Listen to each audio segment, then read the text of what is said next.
모세는 애굽의 왕 바로에게 이스라엘 백성들을 보내줄 것을 요구했지만 9가지의 재앙이 지나도록 애굽의 왕 바로의 마음은 굳게 닫혀 있었습니다. 하나님은 마지막으로 애굽의 모든 초태생이 죽는 재앙을 보내기로 결정하셨습니다. 그래서 모세는 모든 백성에게 이 사실을 알렸고 바로에게도 경고했습니다.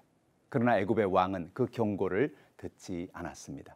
오늘 우리에게 주시는 말씀이 무엇일까요? 첫째로, 예수님을 믿고 의지할 때 구원을 받습니다. 구원이란 여러 가지 의미를 가지고 있습니다. 영적으로 예수를 믿는 사람이 천국 백성이 되고 구원을 받는다고 말합니다. 구원의 또 다른 의미는 위기에서 건져주는 것입니다. 밤에 산길을 가다가 발을 헛디뎌 낭떠러지에 걸려있는 사람을 건져주는 것, 우린 그 사람을 구원했다, 그렇게 얘기합니다. 하나님은 이스라엘 백성들을 애굽의 노예의 삶에서 구원해 주셨습니다. 이스라엘 백성들은 유목민이기 때문에 항상 양을 키웁니다. 하나님은 그 가운데 어린 양을 취해서 그 피를 흘려 그 피를 문설주와 인방에 바르라고 말씀하시고 어린 양의 피를 통해서 이스라엘 백성들을 살리실 것을 말씀해 주셨습니다. 하나님은 왜 어린 양의 피를 흘려서 이스라엘 백성들을 애굽에서 건져 주셨을까요? 그것은 어린 양의 보혈의 사건은 우리 주 예수 그리스도께서 이 세상에 오셔서 온 인류를 위하여 십자가에 죽으시고 피 흘리심으로 누구든지 우리를 위해서 보혈을 흘려주신 예수님을 믿는 사람들에게 구원을 베풀어 주실 것을 그림자로 보여주는 사건이기 때문에 그렇습니다.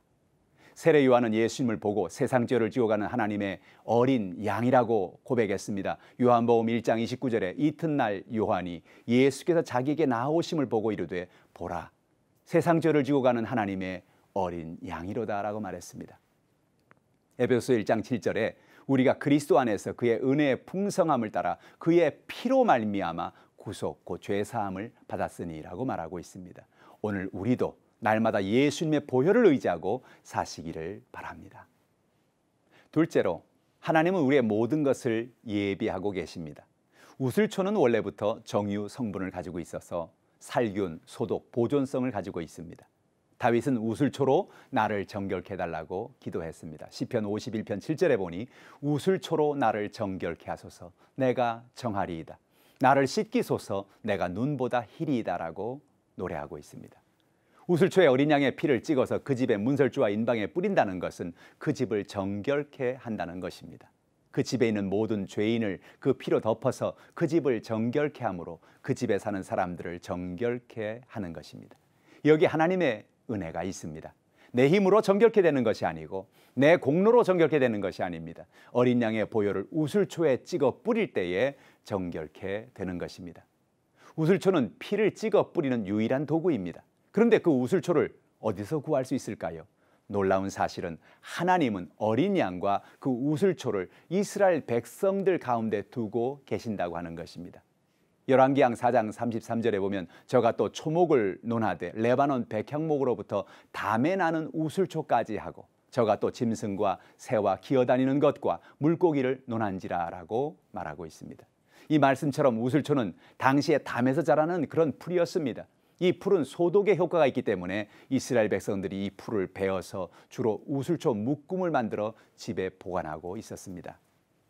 그래서 정결케 해야 할 어떤 일이 있을 때에, 어떤 소독을 해야 하는 일이 있을 때에 이 우슬초를 사용하는 것입니다. 그래서 이 우슬초는 이스라엘 백성들에게 가깝고 친숙한 풀입니다. 하나님은 그 우슬초를 사용하시겠다는 것입니다. 하나님의 예비하신 은혜는 멀리 있지 않습니다. 우슬초가 늘 담 옆에 자라고 있듯이 하나님의 은혜는 늘 우리 옆에 있습니다. 하나님의 은혜는 멀리 있지 않습니다. 은혜는 우리 곁에 있습니다. 은혜는 이미 주어진 것입니다. 믿음으로 그 은혜를 사용하시길 바랍니다. 그 우슬초를 붙잡으십시오. 보혈을 그 우슬초에 찍어서 마음의 문설주와 인방에 바르시기를 축원합니다. 셋째로, 하나님의 말씀에 순종해야 합니다. 오늘 본문에 보니 22절에 아침까지 한 사람도 자기 집 문 밖에 나가지 말라고 말했습니다. 어떤 문입니까? 어린 양의 피가 뿌려져 있는 문입니다.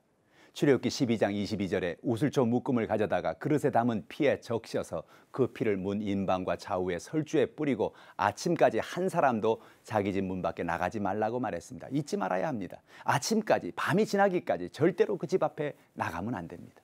어린 양의 피를 뿌리는 그 집에서 거해야 하는 것입니다. 밤이 지날 때까지 그 집에서 나서서는 안 된다는 것입니다. 이건 뭘 말합니까? 뿌려주신 보혈의 은혜 안에 있으라는 것입니다. 예수님에게서 벗어나지 말라는 것입니다. 예수 안에 거하라는 것입니다. 생각해 봅시다. 이스라엘 백성들이 어린 양의 피를 뿌린 집에 있는데 갑자기 한밤중에 애굽인들의 집에서 통곡 소리가 들립니다. 그들은 초태생이 죽어가는 소리를 듣고 호기심에서 나가볼 수 있지 않겠습니까? 안 됩니다. 그 안에 거해야 하는 것입니다. 오늘 여러분, 하나님의 말씀 안에 거하는 여러분 되기를 주님의 이름으로 축원합니다. 예수님을 믿고 의지할 때 우린 구원을 받습니다. 하나님 우리의 모든 것을 예비하고 계십니다. 하나님 말씀을 순종함으로 복된 삶을 살아가는 여러분 되시기를 주님의 이름으로 축원합니다.